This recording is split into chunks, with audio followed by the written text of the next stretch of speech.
अस्सलामुअलैकुम वरहमतुल्लाहि वबरकातुहू। GS Islamic के नाज़रीन, उम्मीद कवी है कि आप लोग खैर व आफ़ियत से होंगे। बाद सलाम की अर्ज़ ख़िदमत ये है कि गुज़िश्ता यौम हमने कायदा नंबर 3 पढ़ाया था और आज हम कायदा नंबर 4 पढ़ाएंगे इंशाअल्लाह ताला। बस आप लोगों से एक अर्ज़ है और वो ये है कि आप लोग इस वीडियो का लिंक अपने दोस्तों अहबाब में ज़्यादा से ज़्यादा सेंड फरमाएं ताकि ज़्यादा से ज़्यादा लोग इस कोर्स में शामिल हो जाएं, यानी ज्वाइन हो जाएं। ठीक है, चलो अब हम क्लास को स्टार्ट करते हैं, यानी शुरू करते हैं। नहमदुहु व नुसल्ली व नुसल्लिमु अला रसूलिहिल करीम, अम्मा बअद, फ़अऊज़ु बिल्लाहि मिनश शैतानिर रजीम, बिस्मिल्लाहिर रहमानिर रहीम। मारिफ़तुत तजवीद का कायदा नंबर 4 है। मुसन्निफ़ अलैहिर्रहमा लिखते हैं कि शुरू क़िरात दरमियान सूरत में अऊज़ु बिल्लाह और बिस्मिल्लाह को कलाम पाक से फ़स्ल करके पढ़ें। तो देखें, सबसे पहले हमको बात करनी है कि शुरू क़िरात किसे कहते हैं, फिर उसके बाद हमें बात करनी है कि दरमियान सूरत किसको कहते हैं, फिर उसके बाद बात करनी है कि शुरू क़िरात पर महल किसका है और दरमियान सूरत पर महल किसका है। फिर दीगर तबसरा हम करेंगे इंशाअल्लाह। पहले हम बात करते हैं कि शुरू क़िरात किसे कहते हैं। तो देखें, शुरू क़िरात कहते हैं इब्तिदाई क़िरात को, यानी जब हम पढ़ना शुरू करें उसको शुरू क़िरात कहते हैं। ठीक है, अब हम बात करते हैं कि दरमियान सूरत किसे कहते हैं। तो देखिए, दरमियान सूरत कहते हैं, फॉर एग्ज़ाम्पल मिसाल के तौर पे मैं आपको समझा दूं कि सूरह फ़ातिहा है, तो सूरह फ़ातिहा की इब्तिदा आयत यानी अल्हम्दुलिल्लाहि रब्बिल आलमीन और सूरह फ़ातिहा का आखिरी जुमला यानी वलद्दालीन, ठीक है ना। तो इन दोनों को छोड़ करके सूरह फ़ातिहा में हम जहाँ से भी पढ़ेंगे उसे दरमियान सूरत कहेंगे। ठीक है, समझ में आया कि सूरह फ़ातिहा की इब्तिदा आयत यानी अल्हम्दुलिल्लाहि रब्बिल आलमीन और आखिरी जुमला सूरह फ़ातिहा का यानी वलद्दालीन, इन दोनों को छोड़ करके सूरह फ़ातिहा में हम जहाँ से भी पढ़ेंगे उसको दरमियान सूरत कहेंगे। ठीक है, अब हमने बात कर ली कि शुरू क़िरात किसे कहते हैं, हमने आपको बता दिया। दरमियान सूरत भी हमने आपको बता दिया कि दरमियान सूरत किसको कहते हैं। अब बात करते हैं कि शुरू क़िरात पर महल किसका है। ठीक है, तो देखिए, शुरू क़िरात पर महल है इस्तिआज़ा का। ठीक है ना। अब बात करते हैं कि दरमियान सूरत में किसका महल है। तो देखिए, दरमियान सूरत में महल है किसी का नहीं, यानी दरमियान सूरत में किसी का महल नहीं है। महल क्यों नहीं? इसलिए कि इस्तिआज़ा का महल है शुरू क़िरात और बस्मला का महल है शुरू सूरत। अब दोनों का महल इब्तिदा से है, दोनों का महल इब्तिदा से है और दरमियान यहाँ पर हो रहा है दरमियान से। अब देखिए, दोनों का महल है इब्तिदा से और यहाँ पर महल हो रहा है दरमियान से। तो इससे साबित हुआ कि दरमियान सूरत में किसी का महल नहीं है। ठीक है, शुरू क़िरात पर इस्तिआज़ा का महल है तो इस्तिआज़ा तो पढ़नी चाहिए क्योंकि महल है। अब यहाँ पर दरमियान सूरत में बस्मला का महल नहीं है तो बस्मला को नहीं पढ़ना चाहिए। हाँ, ये बात सही है कि बस्मला को नहीं पढ़ना चाहिए, अलबत्ता बस्मला को पढ़ लेना बेहतर और आला है। क्यों? इसलिए कि सरकार अलैहिस्सलाम ने फरमाया है, कुल्लु अम्रिन ज़ीबाल लम युब्दा बिबिस्मिल्लाहि फहुवा अक़ता, यानी हर वो मोहतरम काम, यानी हर वो अच्छा काम, उम्दा काम जो बग़ैर बिस्मिल्लाह के शुरू किया जाए उसमें बरकत नहीं होती है, यानी वो नाक़िस व अधूरा रहता है। ठीक है, तो अब अगर हम यहाँ पर बिस्मिल्लाह पढ़ लेंगे तो हम जो है बिस्मिल्लाह के फैज़ान से मुशर्रफ़ हो जाएंगे और हदीस पाक पर भी अमल हो जाएगा। अगर अब हम यहाँ पर हदीस पाक पर अमल कर रहे हैं तो अब बस्मला का हम सूरत से वस्ल नहीं करेंगे, यानी सूरत को हम बस्मला से मिलाएंगे नहीं, अलहदा करके पढ़ेंगे, इसलिए कि बस्मला का यहाँ पर महल नहीं है। ठीक है, अब बस्मला का महल नहीं है तो यहाँ पर हम बस्मला को नहीं पढ़ेंगे। इसी तरीके से उस्ताद मोहतरम अल्लामा कारी शकील अहमद नूरी दामत बरकातुहुमुल कुद्सिया फरमाते हैं, यानी अगर कोई शख्स हदीस बस्मला पर अमल करते हुए बिस्मिल्लाह पढ़े तो दरमियान सूरत से बस्मला का वस्ल ना करे, क्योंकि इस वक्त बिस्मिल्लाह कुरान की हैसियत से नहीं है और कुरान का गैर कुरान से इत्तिसाल जायज़ नहीं, यानी कि कुरान का और गैर कुरान से इत्तिसाल यानी मिलाना जायज़ नहीं। बात अब क्लियर हो गई होगी, मैं समझता हूँ। ठीक है, तो अब बस्मला का महल नहीं है तो इसलिए मिलाना जायज़ नहीं। चलो, अब ये बात हमने मान ली कि बस्मला का महल नहीं है तो बस्मला को नहीं पढ़ना चाहिए, लेकिन इस्तिआज़ा का तो महल है, शुरू क़िरात। तो यहाँ पर मुसन्निफ़ अलैहिर्रहमा क्यों कह रहे हैं कि अऊज़ु बिल्लाह और बिस्मिल्लाह को कलाम पाक से फ़स्ल करके पढ़ना चाहिए। चलो, बस्मला का तो समझ में आता है कि बस्मला का महल नहीं है इसलिए हम कलाम पाक से फ़स्ल करेंगे, लेकिन इस्तिआज़ा का तो महल है तो इस्तिआज़ा का फ़स्ल क्यों करेंगे? तो देखिए मेरे भाई, इस्तिआज़ा का आप वस्ल कर सकते हैं, लेकिन उस जगह पर जहाँ पर अल्लाह पाक का नाम ना हो या सिफ़ाती नाम ना हो या ज़मीर ना हो या फिर आका करीम सल्लल्लाहु अलैहि वालिहि वसल्लम का नाम ना हो।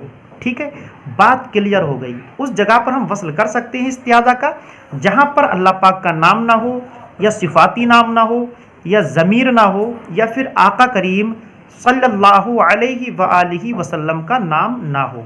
बात क्लियर हो गई। ठीक है, हमने आपको ये भी बताया कि शुरू क़िरात किसे कहते हैं। हमने जवाब दिया कि शुरू क़िरात कहते हैं यानी इब्तिदाई क़िरात को, यानी जब हम पढ़ना शुरू करें उसको शुरू क़िरात कहते हैं। ठीक, फिर उसके बाद हमने बात की कि दरमियान सूरत किसे कहते हैं, तो आपको ये भी बता दिया गया, इसका जवाब इस तरीके से दिया गया कि दरमियान सूरत कहते हैं। फॉर एग्ज़ाम्पल के तौर पे समझाया था कि सूरह फ़ातिहा को आप ले लें और सूरह फ़ातिहा की इब्तिदा आयत यानी अल्हम्दुलिल्लाहि रब्बिल आलमीन और सूरह फ़ातिहा का आखिरी जुमला यानी वलद्दालीन, ठीक है ना, तो इन दोनों जुमलों को छोड़ करके सूरह फ़ातिहा में हम जहाँ से भी पढ़ेंगे उसको हम दरमियान सूरत कहेंगे। ठीक है, ये बात भी क्लियर हो गई। इसके बाद में हमने बात की कि शुरू क़िरात पर महल किसका है, तो हमने आपको बताया कि शुरू क़िरात पर महल है इस्तिआज़ा का। फिर उसके बाद में बताया कि दरमियान सूरत पर महल किसका है, तो देखिए दरमियान सूरत पर किसी का महल नहीं है, इसलिए कि इस्तिआज़ा का महल है शुरू क़िरात और बस्मला का महल है शुरू सूरत। अब दोनों के महल जो हैं वो इब्तिदा से हैं, दोनों के महल इब्तिदा से हैं और यहाँ दरमियान पाया जा रहा है। तो इससे ये साबित होता है कि यहाँ पर किसी का महल नहीं है। ठीक है, अब बात करते हैं, हमने आपको बताया था और एक ये बताया था कि दरमियान सूरत में अब महल नहीं है तो अब बस्मला को पढ़ना भी नहीं चाहिए। तो हाँ, ये बात सही है कि बस्मला को नहीं पढ़ना चाहिए, अलबत्ता बस्मला को पढ़ना बेहतर और आला है, इसलिए कि सरकार अलैहिस्सलाम ने फरमाया है, कुल्लु अम्रिन ज़ीबाल लम युब्दा बिबिस्मिल्लाहि फहुवा अक़ता, यानी हर वो मोहतरम काम, यानी हर वो अच्छा काम, उम्दा काम जो बग़ैर बिस्मिल्लाह के शुरू किया जाए उसमें बरकत नहीं होती है, यानी वो नाक़िस व अधूरा रहता है। ठीक है, ये बताया हमने आपको। अब अगर कोई इस हदीस पाक पर अमल करते हुए बसमला को सूरत से मिलाता है तो ये ठीक नहीं करता है।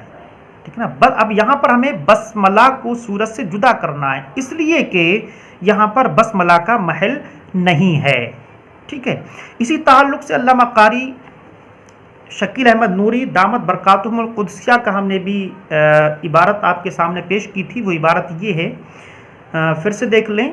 लिखा है कि यानी अगर कोई शख्स हदीस बसमला पर अमल करते हुए बिस्मिल्लाह पढ़े तो दरमियान सूरत से बसमला का वस्ल ना करे।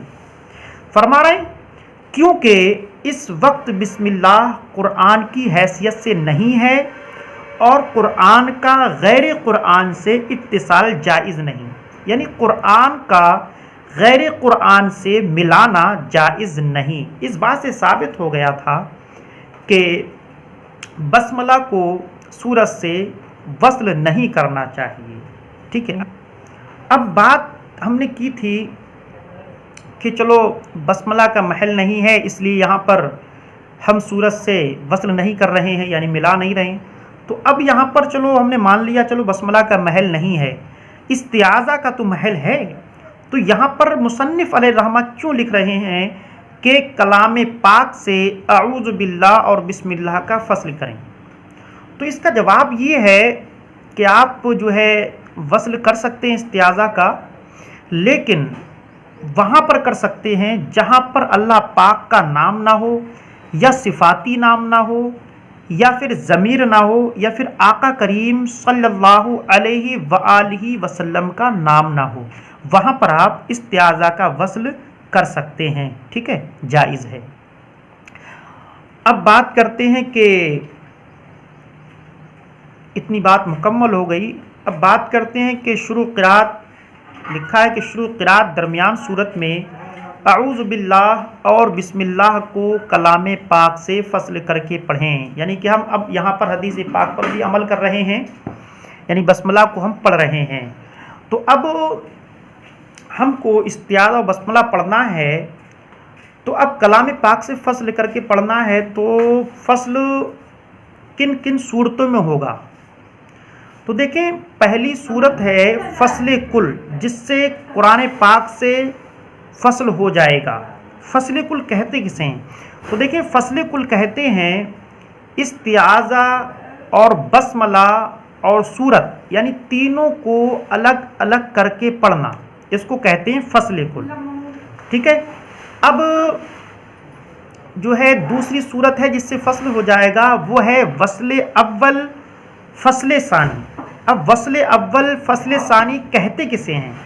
तो देखें, वस्ल अव्वल फ़स्ल सानी कहते हैं यानी इस्तिआज़ा और बसमला को मिला देना और सूरत को अलग कर देना। वस्ल अव्वल फ़स्ल सानी किसे कहते हैं? यानी इस्तिआज़ा और बसमला को मिला देना और सूरत को अलग कर देना। ठीक है, इसकी तफसील हमने पिछले सबक में बता दी, यानी कायदा नंबर 3 में आप उसमें देख सकते हैं। उसमें पढ़ के भी बताया गया किस तरीक़े से वस्ल कुल होता है और किस तरीक़े से फ़स्ल कुल होता है और किस तरीक़े से वस्ल अव्वल फ़स्ल सानी होता है और किस तरीक़े से फ़स्ल अव्वल वस्ल सानी होता है। आप वहाँ पर तफसील से देख सकते हैं। तो हमने आपको यहाँ पर बताया कि 2 सूरतों में फ़स्ल होता है, एक तो फ़स्ल कुल से होता है और दूसरा वस्ल अव्वल फ़स्ल सानी से होता है। तो जिन सूरतों से वस्ल होगा वो नाजायज़ होंगी और जिन सूरतों से फ़स्ल होगा वो सूरतें जायज़ होंगी। तो यहाँ पर 2 सूरतों से फ़स्ल हुआ, एक तो फ़स्ल कुल से हुआ और दूसरा वस्ल अव्वल फ़स्ल सानी से हुआ। ठीक है, और 2 सूरतों से वस्ल होगा वो नाजायज़ हो जाएंगी। ठीक है, यहाँ पर बात हमारी क्लियर हो गई है। बस मैं समझता हूँ कि जितनी भी मैंने आपको इसके ताल्लुक़ से बताया, तो वो बातें आपके समझ में आ गई होंगी। अगर समझ में ना आए तो आप हमारे पर्सनल पर या हमारे व्हाट्सएप ग्रुप पर रब्ता कर सकते हैं, आपको और आसान अंदाज में बता दिया जाएगा। बस आप लोगों से एक अर्ज़ है और वो ये है कि इस वीडियो का लिंक अपने दोस्तों अहबाब में ज़्यादा से ज़्यादा सेंड फरमाएं ताकि ज़्यादा से ज़्यादा लोग इस कोर्स में शामिल हो जाएं। अब हम हाजिर होंगे 5वें कायदे के साथ। तब तक के लिए अल्लाह हाफिज़। अल्लाह आपको सलामत रखे।